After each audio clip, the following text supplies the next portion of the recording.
Praise the Lord. உயிரோடு எழுந்தவரை ஆராதிப்போம். இன்னைக்கு நம்மத்தில் ஜீவிக்கிறார்.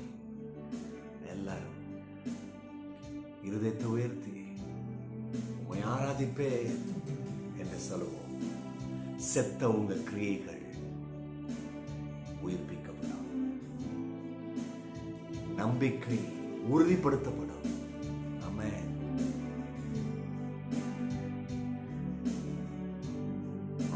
Thank you. உயிரோடு எழுந்தவரே உம்மை ஆராதனை செய்கின்றோம். ஜீவனின் அதிபதியே உம்மை ஆராதனை செய்கின்றோம். உயிரோடு எழுந்தவரே ஆராதனை செய்கின்றோம். ஜீவனின் அதிபதியே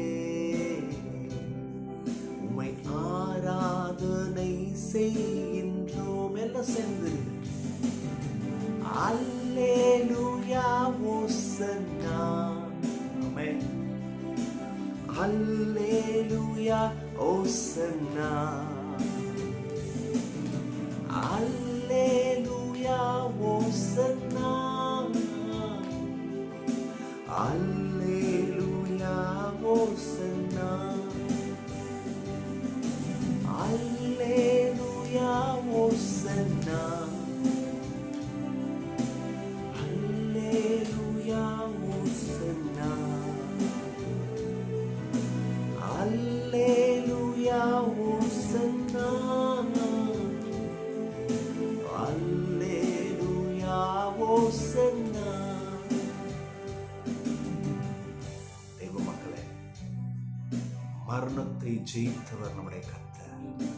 ஒருவேளை உங்களுடைய வாழ்க்கை, உங்க நம்பிக்கை, உங்க சுகம், உங்க வேலை செத்து போனது போல இருக்கலாம். ஆனா அந்த மரணத்தை ஜெயித்தவரை நீங்கள் நம்பும் பொழுது உங்க சூழ்நிலைகள் மாறும்.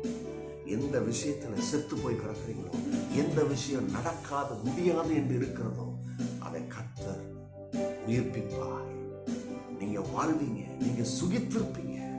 இந்த காலவெளியில் இயேசுவே நான் உண்மை நம்புகிறேன் என்று சொல்லி நம்பிக்கையோடு கூட ஆராதிங்க. உங்க சூழ்நிலைகள் மாறும். உங்க தலையெழுத்தை மாற்றுவார். ஆமென். ஜெயம் உண்டாகும். தேவ காருண்யம் உங்கள் மேல் இறங்கும். நீங்கள் ஆசீர்வதிக்க வேண்டும். இயேசுவே, இந்த காலவெளியில் உமது இரக்கத்தினால, உமது தயவினால உமது பிள்ளைகளை நிரப்ப போவதற்கு நன்றி. நிரப்புங்கப்பா, நிரப்புங்கப்பா. இயேசுவின் நாமத்தினாலே ஜெபிக்கிறேன் நல்ல பிதாவே. ஆமென், ஆமென். கர்த்தர் இன்னைக்கும் பெரிய காரியங்களை நம்முடைய வாழ்க்கையிலே செய்வார். எத்தனை பேர் நம்புறீங்க? ஆமென். ஹல்லேலூயா. புலம்பல் 3ஆம் அதிகாரம் 24ஆம் வசனம். எப்படி புலம்புறாங்க? கொஞ்சம் வேத புஸ்தகத்தை கவனிச்சோன்னா நம்ம வாழ்க்கையை மாறும் என்பது 100% உண்மை. கர்த்தர் என் பங்கு என்று என் ஆத்துமா சொல்லும், ஆகையால் அவரிடத்தில் நம்பிக்கை கொண்டிருப்பேன். கவனிங்க, இந்த வார்த்தை எப்படி வருதுன்னா, கர்த்தர் என் பங்கு என்று என் ஆத்துமா சொல்லுமா. அப்போ இந்த ஆத்துமாக்கு எப்படி இந்த வெளிப்பாடு வந்துச்சு? இந்த ஆத்துமா எப்படி இந்த விஷயத்தை அறிஞ்சு கொண்டது? நம்ம அறியணுமா வேணாவா? அப்போ இந்த ஆத்துமாவுக்கும் கர்த்தருக்கும் அங்க தொடர்பு இருக்கு. அதனாலதான் தாவீது சொல்றாரு, என் ஆத்துமாவே கர்த்தரை ஸ்தோத்திரினா.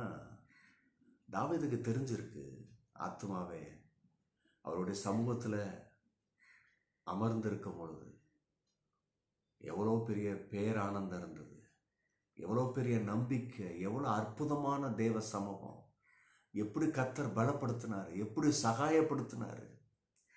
அப்போ இப்போ நீ இந்த நன்மையை பெற்றிருக்கிறியே, அப்போ கர்த்தருக்கு நன்றி செலுத்து. உன் கூட இருக்கிறாரு, உன்னை நடத்துறாரு. அப்ப கவனிங்க, இந்த ஆத்மாவுக்கும் கர்த்தருக்கும் இந்த தொடர்பு ரொம்ப முக்கியம். கிறிஸ்தவ ஜீவி என்பது இன்னைக்கு அநேகர் வெறும் சரீர பிரகாரம் மாத்திரம் சில விஷயத்தை செய்கிறாங்க. இந்த ஆவிக்குரிய விஷயன்றது தான் அந்த ஆத்மா. அந்த ஆத்மா டியூன் ஆயிருச்சு இல்லையா? தாவீது சொல்றாரு, நான் மரண இருள் பள்ளத்தாக்கிலே நடந்தாலும் நான் பயப்படேன். கவனிங்க, இந்த பூமி அப்படிப்பட்ட பூமியை ஆக்கி வச்சிட்டான், நம்ம ஆக்கி வச்சிட்டோம். ஆனால் இப்போ ஒன்றும் பயம் இல்லை, கலக்கம் இல்லை. கர்த்தர் என்ன சொல்கிறாரு, நான் உன் கூட இருக்கிறேன், உயர்த்திலிருந்த வல்லமை உன் கூட இருக்கு.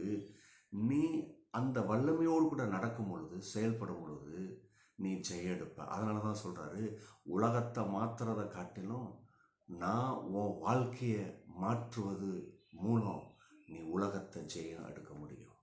இதுதான் கிறிஸ்தவ ஜீவி. உலகத்தை மாற்றி வச்சுட்டாருன்னா திரும்பி கெடுக்கிறதுக்கு, கெட்டு போகிறதுக்கு திரும்பி வாய்ப்பு இருக்குது. ஆனால் கர்த்தர் என்ன பண்ணுறாரு, என்ன உன் வாழ்க்கையில் அனுமதி கொடு, நான் ஆளுகை செய்கிறேன், உன் வாழ்க்கையை நான் மாற்றுறேன், நீ உன் வாழ்க்கையில இருந்து இந்த உலகத்தை மாற்ற முடியுன்றார். அப்போ ஜெயம் உண்டு. அப்போ கவனிங்க, இன்னைக்கு கர்த்தருக்கும் உங்களுக்கும் தொடர்பு இருந்துச்சுன்னா, நீங்கள் இந்த நிர்பந்தம், இந்த தோல்வினா வருது பார்த்தீங்களா, சோர்வு, அப்போ என்ன சொல்லுமா அந்த ஆத்மா, அப்பா கர்த்தர் உன் பங்குப்பா. பங்குனா என்ன? ஆங்கில மொழிபெயர்ப்பில் த லார்ட் இஸ் மை போர்ஷன். நல்லா கவனிங்க, இன்னைக்கு இந்த உலக தாய் தகப்பன் என்ன பண்ணுறாங்க, பிள்ளைகளுக்கு பலவித பங்கை ஏற்படுத்தி கொடுக்குறாங்க, நல்ல எஜுகேஷனை கொடுக்குறாங்க இல்லையா, சில ஆஸ்திகளை வாங்கி வைக்கிறாங்க. இது உண்மைன்னு சொன்னால், இந்த பரலோக தகப்பன் உங்களுக்கும் எனக்கும் அவர் பங்கு என்று சொன்னால், சுகம், ஆரோக்கியம், வெற்றி, வாழ்வு, ஜீவன், ஏன் ஐஸ்வர்யமும் அவர் நம்முடைய பங்காக இருக்கிறார். இதெல்லாம் நம்முடைய பங்கு. அவர் நம்மளை நடத்துவது நிச்சயம். இதை சொல்லிட்டு இந்த வசனம் வருது, ஐ ஹோப் இன் ஹிம். நான் அவரே நம்புவேன். எத்தனை பேர் இந்த காலவெளியில் வாயை திறந்து சொல்கிறீங்க, நான் அவரே நம்புவேன். ஏன்னு சொன்னால் கர்த்தர் உங்களுடைய பங்குங்க. எப்படி தோல்வியும் அவமானமும் நிர்பந்தமும் உங்களுடைய டெஸ்டனியாக இருக்க முடியும், உங்களுடைய லக்காக இருக்க முடியும்? முடியவே முடியாது. கர்த்தர் உங்கள் பங்கு இருப்பதனாலே உங்களுக்கு வெற்றி நிச்சயம். God bless you. Bye-bye.